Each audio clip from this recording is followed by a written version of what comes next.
in the Oval Office and have you at the White House. We have tremendous business relationships with Ireland, and that will only get stronger. The relationship we have personally and every other way is very, very strong and very, very good. So I just want to welcome you to Washington, D.C. and to our country, and thank you very much.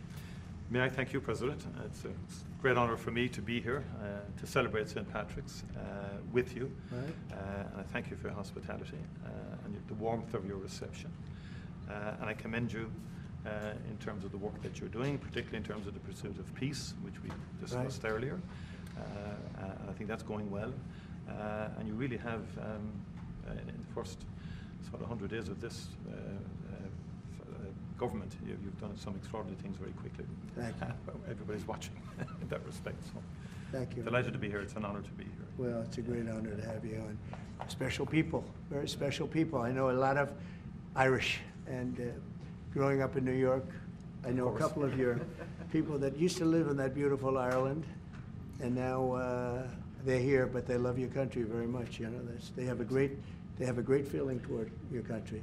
They have, and a lot come back for holidays and they come back. Stuff like that, and checking out their family, ancestry and things like that. You know. Great, fantastic people. Some go to Doonbeg as well. Yeah. And they go. We love Doonbeg. I love them. I don't know if I'll ever see it again. Maybe I won't, but we would like I to think come I back will. and see it. We'll get there. We're going to get there. It's a beautiful place, wonderful place. Any questions? Mr. President, on tariffs, how far are you please. worried? President Trump, how worried are you about the counter tariffs from the EU, which were announced yesterday? And also, how worried should Ireland be, given the fact that it has a massive trade surplus with the US, over $50 billion? Micheal Martin might be quite nervous about what you're going to tell him today. Well, I don't think he looks nervous to me. And if he was nervous, he wouldn't show it. No, we do have a massive deficit with Ireland, because Ireland was very smart. They took our pharmaceutical companies away from presidents that didn't know what they were doing. And, you know, it's too bad that happened. It's a tremendous job. Look, the Irish are smart. You're smart people. And you took our pharmaceutical companies and other companies, but, you know, through taxation and proper taxation, they made it very, very good for companies to move over there. And we had presidents and people that were involved in this that had no idea what they were doing, and they lost big segments of our economy. The European Union treats us very badly. They have for years. I saw that. I had it out with them in my first term. It did well, but we had to solve other problems, and we did.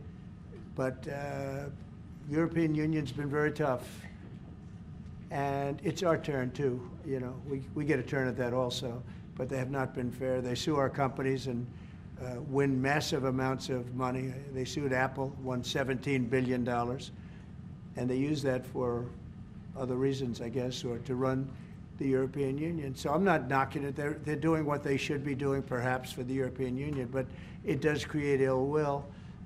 And as you know, we're going to be doing reciprocal tariffs. So whatever they charge us, we're charging them.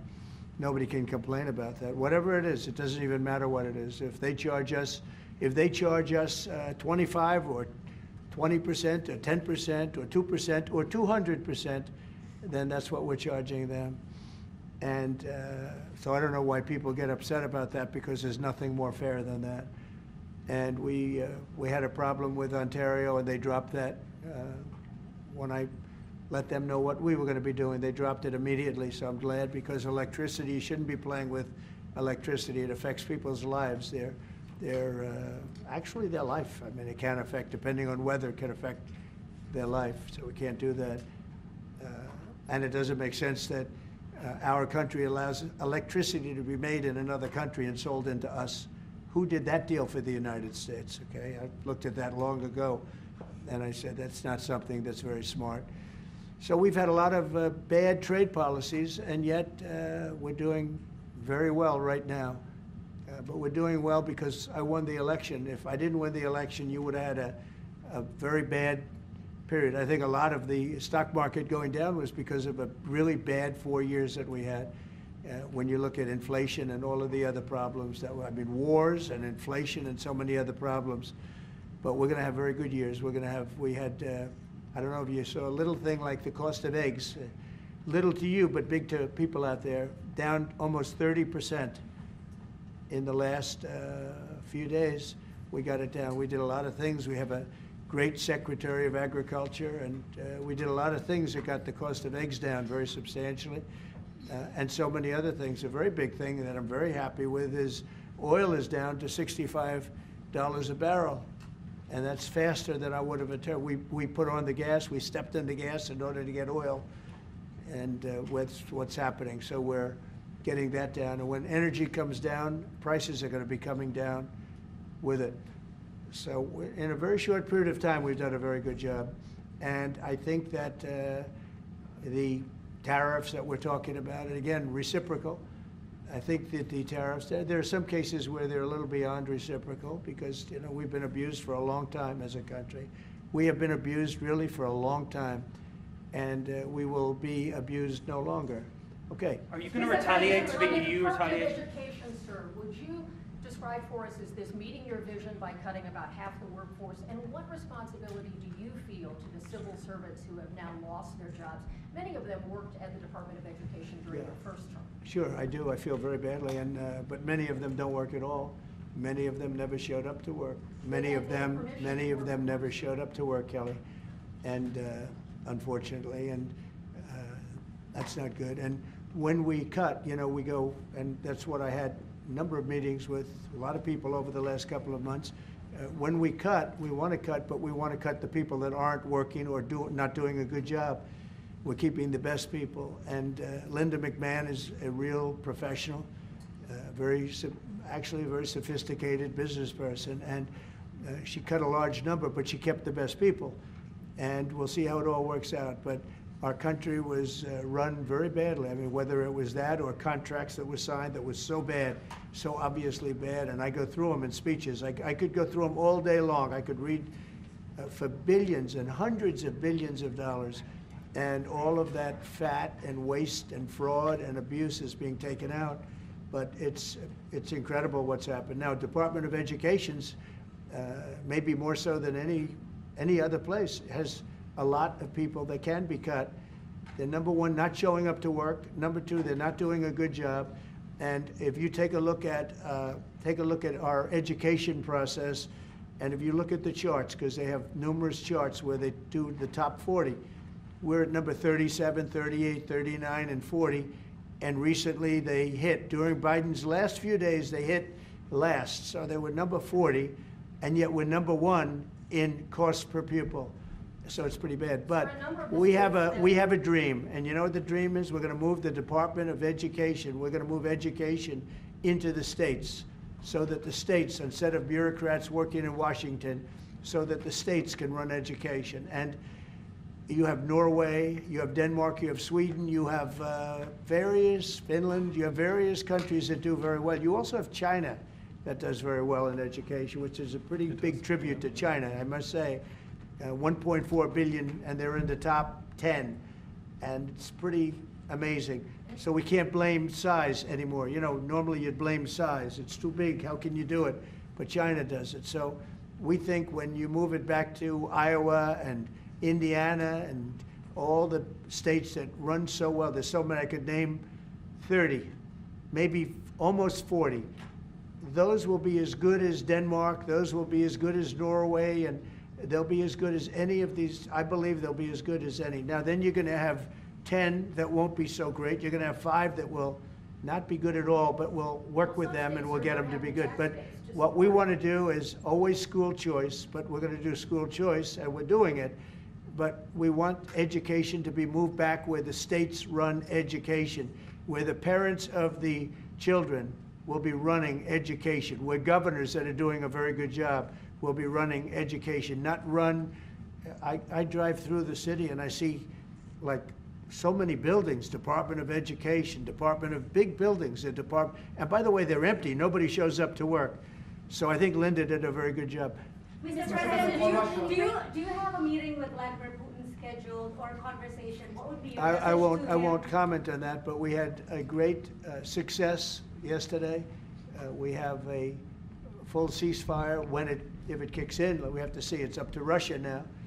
But we've had a good relationship with both parties, actually, and we'll see. We'll be knowing people are going to Russia right now as we speak, and hopefully we can get a ceasefire from Russia. And if we do, I think that would be 80% of the way to getting this horrible bloodbath finished. It's a bloodbath is taking place over there. On average, 2,000 to 3,000 young people a week are being killed in that stupid war that would have never happened if I were president. So we have people going over there, Mr. VP. Do you have anything to say about it? Because you're very much involved. What's Yes, going to sir. happen? Well, we've got some conversations that are happening on the phone and in person with some of our representatives over the next couple of days. As the president said, we think that we're in a very good place where the Ukrainians have agreed to a ceasefire, and we're now going to see whether we can get the Russians to agree to a ceasefire too, and we'll certainly have news on that when we find out that news. Are you confident that Vladimir Putin will keep the ceasefire, considering that he's broken them in the past? We haven't spoken to him yet with substance, because we just found out and we just were able to get Ukraine to agree. So we're going to know very soon. I've gotten some positive messages, but a positive message means nothing. This is a very serious situation. This is a situation that could lead to World War III. And Biden should have never let it happen. Incompetence allowed this to happen. This shouldn't have happened. October 7th in the Middle East should have never happened with Israel. The horrible leaving, the way they left Afghanistan should have never happened. Inflation should have never happened. You know, we have great inflation numbers, by the way, just got released. Inflation is way down, and it's based on what we've done, and we've done it in a very short period of time. You know, we had virtually no inflation. For 4 years, we had almost no inflation, and when these characters took over, we went from no inflation to the worst inflation probably in the history of our country. So it's very interesting. Go ahead. Are you going to retaliate against me? And by the way, I have to speak of inflation. I love these socks. What's with these socks? It's in honor of the T-shirts. I'm trying to stay focused, but I'm very impressed with the VP's socks. I feel like Ireland's relationship with say to you that the United States is recognised as having such an important role in the peace process, and yet half the parties from the Northern Ireland government have decided not to come to St. Patrick's Day celebrations. They haven't, what? They haven't come over, they're boycotting the St. Patrick's Day celebration. What are they boycotting? They are talking about your position on Gaza as one of the reasons why they Oh, I haven't heard that. I really haven't heard that. Look. Can I just say, I've got to pay Yeah. tribute to the President on the peace initiatives. The one thing we've learned in Ireland about the peace process that you've just spoken about, and I recall back in the early 90s, when the first tentative steps to get peace in Ireland, people criticised people like John Hume or people like Albert Reynolds, and then Taoiseach. But they kept going. And when we got that ceasefire in 1993, okay, it took a number of years to get the comprehensive peace settlement. But again, the guns more or less largely went silent. The war in Ukraine is a devastating war on young people. And I think that very simple, straightforward narrative is to be commended. We all have children. We would be shocked at the prospect of young people losing their lives in that number, be they Ukrainian, be they Russian, whatever. Anything we can do to stop the violence, I think, is an extremely positive day. And there will be all sorts of people having qualifications on it and all the rest of it. It's our job then to work on it and to try and build it, Europe, US and everything. I will say, and thank you for that, but I will say, last week 2,500 young people died while we sit here and talk. Yeah. And while they talk about peace, but they've been talking about peace. This should have never happened. This war should have never happened. It would have never happened if I was president. That's what makes me more angry than anything else, because you've had far more people die than they report, than these people report, for whatever reason. But you had far more people. The numbers are far more devastating. You'll find that out someday. And it doesn't affect you very much. They're not Irish, and they're not from my country. They're from Russia mostly, almost all from Russia and from Ukraine. And people could say, why are you doing this? Why are you involved in that? Because 2,000 people a week are dying. And they have families, and they have mothers, and they have fathers, and they have sisters, and they have brothers and friends. And they're dying. And I've seen the pictures, the satellite pictures that we see all the time. And it looks like Gettysburg in its prime, because that was, they say, one of the most horrific battles ever. You have kids lying all over these fields that are dead because the weapons today are unbelievable between drones and various types of guns. I'm not even talking about beyond that with the big babies. You understand what I mean? I hate to even mention the name, the nuclear name. I hate to mention it. But you have weapons today that are so powerful. And I see kids every week. I see pictures of kids laying all over the field dead. They're dead, beautiful kids. They're dead. And they're not from here and they're not from where you are, but he's working very hard. We're all working hard to get this thing finished. It's crazy over nothing, and it's not going to go anywhere. It's just a terrible situation. And I think we have a chance to get it done. So we've gotten half of it as a ceasefire, and if we can get Russia to stop, then we have a full ceasefire, and I think it'll never go back to war. I think something will. Can I ask you about Ireland's relationship with Israel? There's been a lot of talk recently. The government are looking to bring in what's called the Occupied Territories Bill, which would ban goods from occupied territories. I know you met with Prime Minister Netanyahu recently. Did Ireland come up in that conversation? Did he raise any concerns about the large government? One thing I'll tell you, you're not from Israel, that's for sure, huh? She is definitely not from Israel. It's an interesting question coming from you. We talk about everything. Israel has been under siege, as you can see, and they had to fight back. October 7th was a terrible thing. People don't like to mention it, but it was a terrible, terrible day in the life of the world.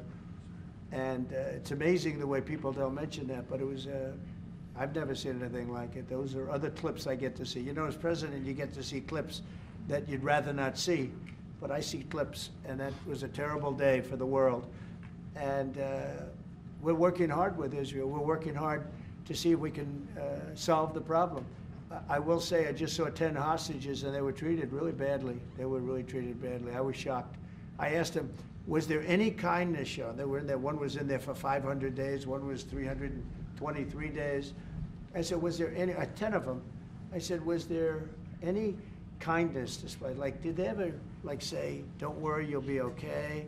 Or give you a little wink, or give you, like, an extra slice of bread or something? And everybody said, all of these people said, zero. It was hatred. It was pure hatred. So, I mean, that's a very deep-seated problem. Could you give the Taoiseach some advice? Could you give the Taoiseach some advice? Ireland is in the midst of a housing crisis now, and I know you've a lot of experience as a businessman. How can the state build tens of thousands of houses at speed? You know why they have a housing crisis? Because they're doing so well. They can't produce houses fast enough. That's a good problem, not a bad problem. That's a pretty good answer, President. Congratulations. No, it's true. Will you put more tariffs on the EU, Mr. President? Mr. President, will you? Everybody should have that problem. That's okay. Will you put more tariffs on the EU? I know this gentleman. He'll get it solved. Will you put more tariffs on the EU? Will you respond to their retaliation? Oh, of course I'm going to respond. You will The retaliate with problem more is tariffs. our country didn't respond. Look, the EU was set up in order to take advantage of the United States. Including Ireland? Is Ireland taking advantage of the US? Of course they are. I can't, you know, I have great respect for Ireland and what they did, and they should have done just what they did. But the United States shouldn't have let it happen. We had stupid leaders. We had leaders that didn't have a clue. Or let's say they weren't business people, but they didn't have a clue what was happening. And all of a sudden, Ireland has, you know, our pharmaceutical companies and other, this beautiful island of 5 million people has got the entire U.S. pharmaceutical industry in its grasp. And, you know, you mentioned housing and you mentioned other things. I mean, I have property in Ireland, as you know, and I love it. It does great. But I'd like to see the United States not have been so stupid for so many years, not just with Ireland, with everybody. You know, I looked at trade deals. I was telling the group yesterday, I looked at trade deals in term one. It's one of the reasons I decided I had to do this, because somebody had to straighten it out, and I didn't see anybody that was going to. I looked at trade deals that were so bad, I'd actually say, how is it possible that this could have happened? Who would have been so stupid to let these deals happen? For instance, when the pharmaceutical companies started to go to Ireland, I would have said, that's okay if you want to go to Ireland. I think it's great. But if you want to sell anything into the United States, I'm going to put a 200% tariff on you. So you're never going to be able to sell anything into the United States. You know what they would have done? They would have stayed here. So do you Are you want planning this to lower corporate taxes to match? He's so lucky that I wasn't. Are you planning, He's so lucky. sir, are you planning to lower corporate taxes to match Ireland? Are you Well, can planning I- to lower corporate taxes to match Ireland? to Well, ensure we are business? planning to lower taxes, yeah, if the Democrats behave, but the Democrats have no clue. You saw that the other night during the speech. 2 young women were slaughtered by illegal aliens. 1 young man has very serious cancer and many other problems. We look at the people up there, they all had difficulty, very serious difficulty. But when we're talking about 2 young girls, beautiful young girls, Lake and Riley, you know the whole story. That evening was a disaster for the Democrats, in my opinion. And I would mention, and I'd see 2 mothers that were inconsolable as they stood, crying. Their daughters have been absolutely just destroyed, killed, viciously killed. And the young man who loves the police departments, he had cancer and has cancer, very bad cancer. There wasn't from people sitting there, Democrats, there wasn't a hand clap. Nobody stood. They were just stone-faced. These people are sick. There's something wrong with them. There was no standing for anybody. The only thing they liked is when they heard about the death taking place with Ukraine. They were happy about that. They were happy about that. Pocahontas was very happy. She's the one that was slapped. That's why I looked at her. I said, oh, it's Pocahontas. These people are sick. They don't know what's happening in the real world. The Democrats have to get their act together. And if they don't vote, then what you're going to do is you're going to have taxes that are going to go through the roof. You're going to have a very bad time. You're going to have some very bad things happen. And people are going to blame the Democrats. And Schumer is a Palestinian, as far as I'm concerned. He's become a Palestinian. He used to be Jewish. He's not Jewish anymore. He's a Palestinian. Okay. On tariffs, there's been a lot of on and off, some inconsistency. There's no inconsistency, only with NBC, which is one of the worst networks on television, by the way. Let me just tell you the inconsistency. I have the right to adjust. And I was called by the automakers, as an example, General Motors, Ford, etc., the big 3, the big 4, and they asked me to do them a favor. Could I delay it for a period of 4 weeks so that they're not driven into a little bit of a disaster for them? They actually love what I'm doing, but they had a problem. And I'm not like a block that just, I won't delay. It's called flexibility. It's not called inconsistency. It's called flexibility. And I think you want me to be flexible too. Is flexibility going to be your ongoing view towards? Sure, I'll always have flexibility, but there will be very little flexibility once we start. April 2nd is going to be a very big day for the United States of America. The United States of America is going to take back a lot of what was stolen from it by other countries and by, frankly, incompetent U.S. leadership, grossly incompetent. I gave you an example of Ireland. I would have never let that happen. Impossible for that to have happened. But we're going to take back our wealth, and we're going to take back a lot of the companies that left are coming back. If you haven't read, we have the biggest computer chip company ever, has virtually all of the market. I didn't call them, they called me. And they called for 2 reasons. Number one, we had a great election of somebody that they want running the country. And we won in a big mandate. We won every swing state. We won by millions of votes. We won by 2,750 districts to 500. Think of that, 2,750 districts to 500. That's why the map, when you looked at it, was entirely red, meaning Republican. Not meaning communist, meaning So anyway, look, this country needed somebody to defend it. It's this big, beautiful place that was being ripped off by illegal immigrants coming in from prisons, coming in from mental institutions, gang members, gang leaders, drug dealers, pouring into our country with the open borders. I am so angry at the last 4 years at what they've done to our country, what they've done to this country between inflation, but maybe the most that bothers me is that they would allow millions of people to come into our country that are stone cold murderers, killers, drug dealers, the worst gang members, the worst people allowed into our country, and we're now getting them out. We're going to get them out. We're getting them out. I want to thank Tom Homan, by the way. He's doing a great job. And I want to thank Christy Noem, who's doing a fantastic job. This is a job that's so unnecessary. This should have never happened. This should have never happened. So we're bringing back our country in many ways, not only financially, and financially we'll be stronger than ever before. I think the markets are going to soar when they see what's happening. I'll tell you what, I'm called every day by numerous big companies. I spoke at the Business Roundtable yesterday. They had the largest attendance they've ever had. And these are only the CEOs and chairmen, but mostly the people that run, the boss, the people that run the top 150 companies. 150 people showed up. Every single company showed up. First time it ever happened. It's been around a long time. The biggest business leaders. We had a great discussion, went really well. And I want to tell you, there's tremendous optimism out there about our country in terms of regulations being cut, in terms of taxes being cut. And it would be great if the Democrats would do what's right. It would be great if the Democrats would do what's right for our country for a change, because they really are there. They've lost their way. They've lost their way. They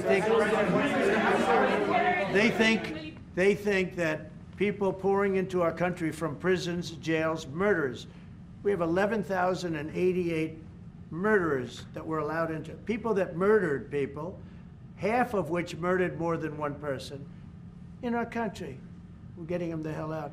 But who would allow this to happen? Who would allow men to play in women's sports? And they're still fighting it. It's got to be a 95% issue. But they're on television this morning. I see this person, a Democrat, say, we should have the right. No. Men should not be, they're hurting women. They're hurting women very badly. They're hurting women. And they should not, and they're also demeaning women. But who would want these things? And everything's transgender. Everybody transgender. That's all you hear about. Now, that's why we won the election in record numbers. But very importantly, now it is what it is. The Democrats should get with us and come up with good tax policy so that Ireland and other countries can't take our businesses away from us. And he understands exactly. You guys did the right thing. I'm not upset with you. I respect what you've done. You've done a great job. But our people did a very bad job. How advanced are your plans to try and bring some of those companies back to America? And will you be briefing? Well, I'd love to have him back. I'd love to have him back, but he'll be fighting me on it. What I would say, President, if I could 1 second, just make the point. It's a two-way street too, and we are investing a lot more in America now. And people may not realize, but Ryanair, one of our biggest airlines, for example. I'll trade. AirCap. I'll trade. They buy more, the two of them together buy more Boeing airplanes than anybody else outside of America.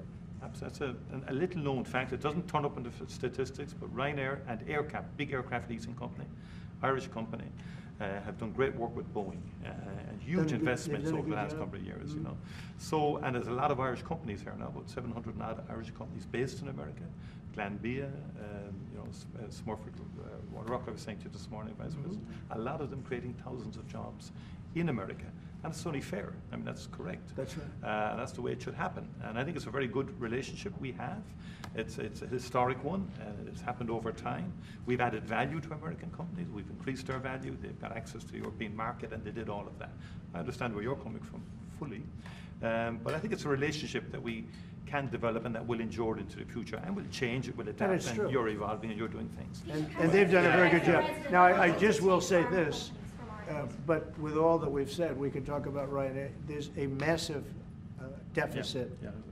I don't mean by a little bit. I mean, there's a massive deficit that we have with Ireland and with other countries too. And we want to sort of even that out as nicely as we can, and we'll work together. We're going to work together great, but the deficit is massive. Will you hear this one? You said earlier that it was now up to Russia in terms of the ceasefire. Yeah. Is there anything you can do in terms of pressuring Russia or in terms of sanctions? Or what can you do? We can, but I hope it's not going to be necessary. Sure, we can pressure. We can do that with Russia. Remember this, Russia took Georgia from Bush, right? They took Crimea from a man named Obama, Barack Hussein Obama, right?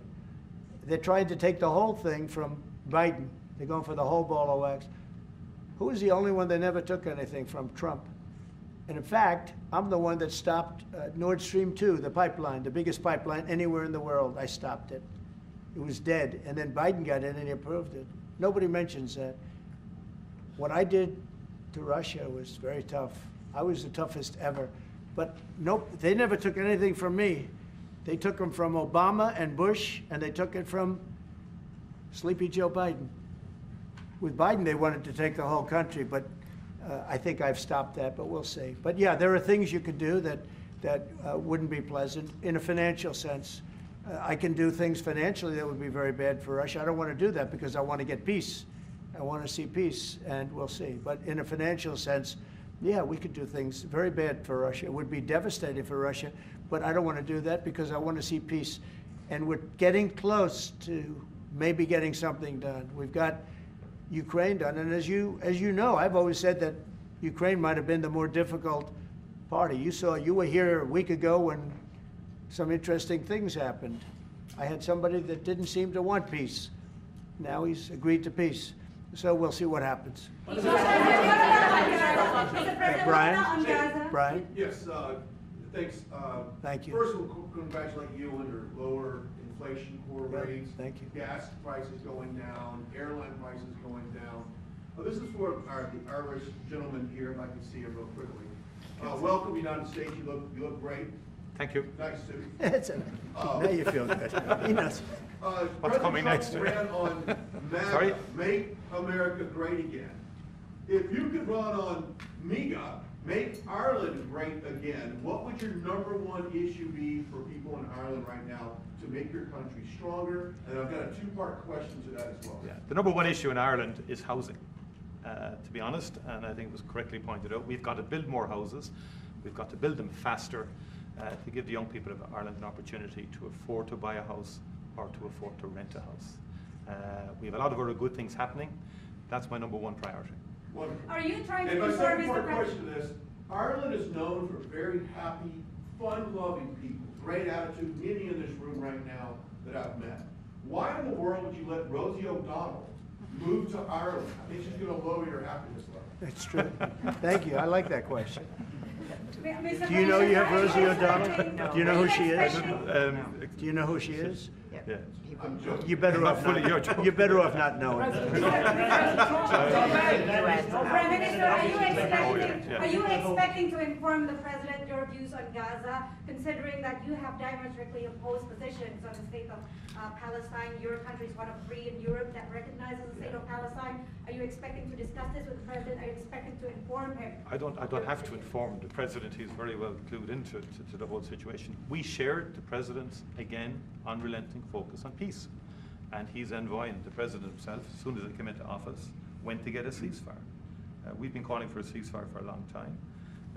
We want to consolidate the peace. That is our fundamental aim. We want the hostages out. I've been saying it from day one. It's a horrific thing to do to take someone as a hostage. And I went to Kibbutz Be'eri after October the 7th in solidarity with Israel, and that gets forgotten. And I went a week or two afterwards. I saw the kibbutz. It was a shocking thing to see, even though it was a week or two after the horror. It was a village. You could see life going on prior to the attack. It was something that will not leave me. And I've been interested in the Middle East for a long, long time. It's complex, and it's all of that. But we do desperately need the hostages out, all of them. It's far too long. Let me finish. And then we need a ceasefire. We need to consolidate that. We need a surge of humanitarian aid into Gaza. Because again, there's too many children and too many people starving and so on. Just too many. And it's that humanitarian impulse is what motivates the Irish in respect of its views. And I've always been of the view, it's been our view that a two-state solution would be ideal. It's become much more challenging and difficult as time has moved on. But that has always been our position. But it's genuinely to have people, because we've gone through this. We discussed this prior to you coming in. We've been through some of this. People hating each other, terrible acts of violence carried out on each other. We came through it. It's our earnest hope that Arab and Jewish people can live side by side. And I've met with people, parents of children who were killed on both sides, called Parent Circle But in what Israel, about the and they president's- work to try and bring people together. It's difficult work. What but, about the president's yeah. plans to expel Palestinians out of Gaza? Are you discussing that with him and giving him your? Nobody's expelling any Palestinians. I don't know, who are you with? I'm with Voice of America, sir. Oh, no wonder. Okay, Voice of Can you just ask Taoiseach how he feels about the president just saying that he would like to take back US companies, pharma companies based in Ireland? Well, I think the pharmaceutical companies in Ireland are doing very well, as the President has outlined. Again, I think it's about that two-way partnership. I understand fully where the President is coming from. I think there's actually room, now we can discuss all this, I think there's room for those companies to grow in America, and many of them, by the way, have already announced fairly significant manufacturing investments now. It's true, just recently. Like people like Eli Lilly, for example, who have been a long-standing presence in Ireland since the 1970s. I spoke to the CEO recently. He's great. Great guy. And he's announced, I think, about a $50 billion investment in America. New plants. But there's big investment, they've had big investment in Ireland. Ireland has served them well too, The workforce is very strong. It's an educated workforce. They've delivered well. During COVID-19, a number of CEOs said to me, a lot of the plants in Ireland were the only plants that never closed for a single day during COVID. Not a single day. Productivity is good and so on like that. But look, there'll be swings around. Mr. President, thank you so much. You spoke to Vladimir Putin for quite a while on the Yes. phone. So I want to know your assessment. When you take this deal to him now, how do you assess the chances of Putin? I have no assessment, and I don't go by chances. I think it makes sense for Russia, a lot of downside for Russia too. And we have a very complex situation solved on one side, pretty much solved. We've also discussed land and other things that go with it. We're not just doing it and saying ceasefire. We don't know what's happening. We know the areas of land we're talking about, whether it's pulled back or not pulled back. We've discussed a lot of the details of what has to go because we don't want to be wasting time. We don't want to be wasting time while people are dying. I mean, as we're sitting here, you probably had 2 people die on that very open field. It's dead flat. It's great farmland, and it's dead flat. There's no protection. The only thing that stops a bullet is a human body. And these are bodies that are young people, and they're stopping a lot of bullets because a lot of bullets are flying across those level fields. Dead flat, no protection whatsoever. It is a disaster. And so I hope he's going to have a ceasefire. You are using the American leverage to get a lot of political issues. Well, I don't want to get into that, but if I had to, I'm the only one that's dealt with them successfully. Everyone else, I went through it. Bush didn't deal with them successfully, dealt with them terribly, got ripped off. And Obama was a disaster. They have with Obama, he gave them sheets, and I gave them anti-tank missiles. You know that, right? It's called Javelin. You know the Javelin? I'm the one that gave them the Javelins. People don't say that. And then they say, oh, Trump has a great relationship with Russia. I'm the one that gave him the Javelins. Obama gave him sheets. That's an expression. He gave sheets, I gave javelins. So, Mr. President, how worried should the undocumented Irish be about your administration that you don't round them up and send them home again? oh, I think the Irish love Trump. We won the Irish with a tremendous amount of vote. I want to thank you very much. We won in the 80s with Irish. I got the Irish vote. I think I have it locked up pretty good, unless I did something very stupid, like drained your company, your wonderful place of all of its companies. If I drained Ireland of all of the companies, maybe I'd lose the Irish vote. I don't know. But right now, no. I love it. I've been there many times, as you know, yes. And we don't want to do anything to hurt Ireland. We want to, but we do want fairness, and he understands that. No, that's enough, Kelly. Thank you. President, was there anything that the teacher could say to you today that would dissuade you from going ahead with 25%? I can't hear. Mr. President, it's Irish American Appreciation Month, you've named it there. Who's your favourite Irish person? Oh, there's so many. Are you kidding me? Well, I do happen to like your fighter. He's Well, he's got the best tattoos I've ever seen. I don't know if I'm a big, but that, Is it Conor McGregor? Connor. boy, you have, well, Connor's great, right? You know, talking about Connor, but you have a lot of great Irish fighters, actually, great fighters. I don't know what that is, but Ireland's always had a lot of good fighters. You know why? Because they're tough people. They're smart people and they're passionate people, and they really have been over the years. So many. I think your father was a great fighter, right? He was, you did, wow. right. And yet, look at you. You're so smooth and so. He was a very good defensive boxer. He could weave. He was a really good. He was a good boxer, yeah. He fought for I heard Ireland, that. boxed for Ireland, and Yeah. But that means you're genetically. I'm not going to mess around. Do you cause any Irish golfers? Okay, let's a couple of more from somebody that didn't ask a question. Yeah, please go ahead. Mr. President, should Apple go back to the US from Ireland? Who? Apple? Oh, Apple's been treated very badly. Look, Apple had tremendously bad luck. I thought they had a very good lawsuit, but they lost we fought with them. $16 billion. $16 billion, and they're after a lot of our American companies. See, that's what's unfair. It's the European Union. I'm not blaming you. I'm blaming the European Union. The European Union's gone after our companies, and Apple's a great company, and they have to give $16, $17 billion on a lawsuit that I didn't think was a good lawsuit. No, that's not good. No, the European, we have a problem with the European Union. They don't take our farm products. They don't take our cars. We take millions of cars, BMWs and Mercedes-Benz and Volkswagens and everything. We take millions of cars. I said to Angela Merkel at the time, I said, Angela, how many Chevrolets do we have in the middle of Munich? Why, none. I said, you're right, we have none. That's the way it is, we have none. No, I'm not happy with the European Union, I want to tell you. And, Will you put tariffs and on we're going to cars? win that. We're going to win that financial battle. It's a Tariffs financial on battle. European cars, Mr. President? Tariffs on European cars, is that something you're going to consider? Oh, absolutely, I will do that, yeah. Mr. President, Think of it, they have millions of cars coming in, millions and millions of cars. One of, probably the largest. Japan's very big too.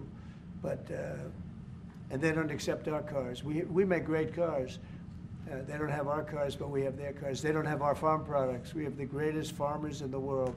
They don't accept our farm products, and we accept theirs. So, you know, things are going to change unless they do what they have to do. And they know what they have to do. This is not going to be a tough battle. In my opinion, not going to be tough.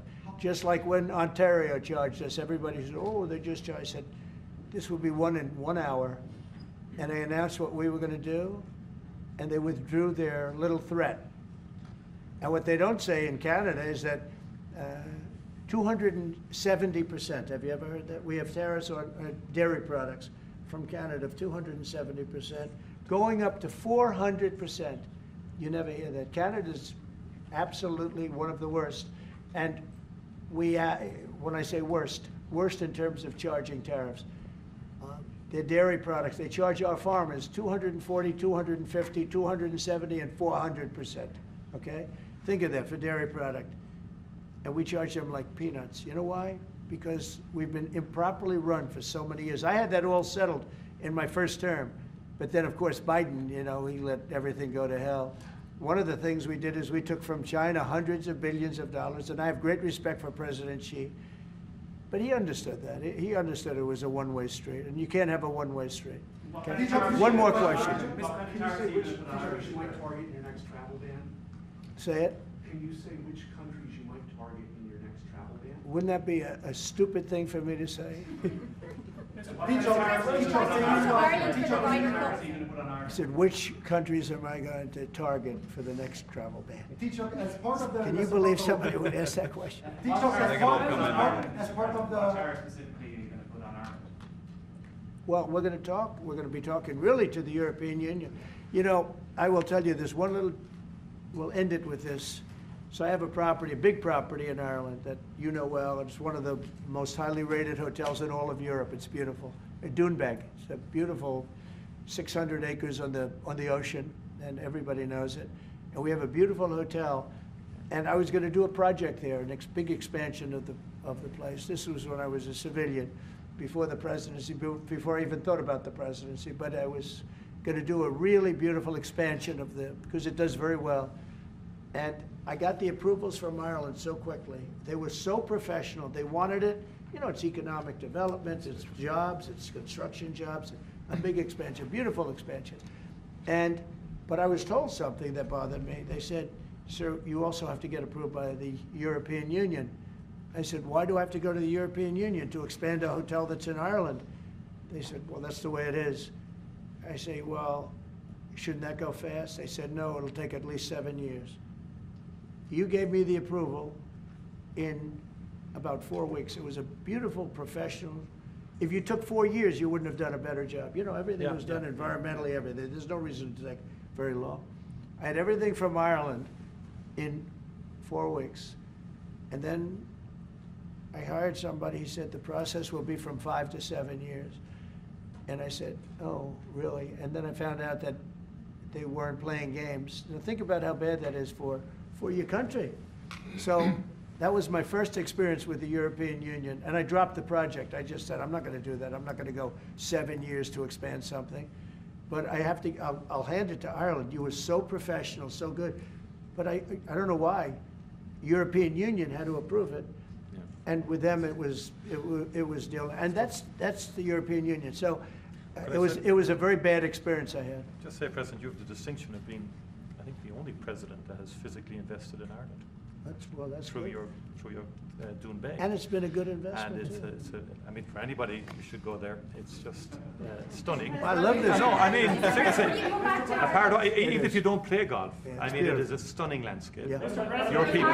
Your people have restored it very well, and our people are going to continue to work with you on that piece to do it all sort of effectively and so on like that. They've had a great And we're going to they've continue had to a do great that. relationship. But it is, and the local people, my local councillor Rita McInerney texted me Right. last week to say, tell President Trump to thank his family for the way they've worked with the local community and for the work that they've done.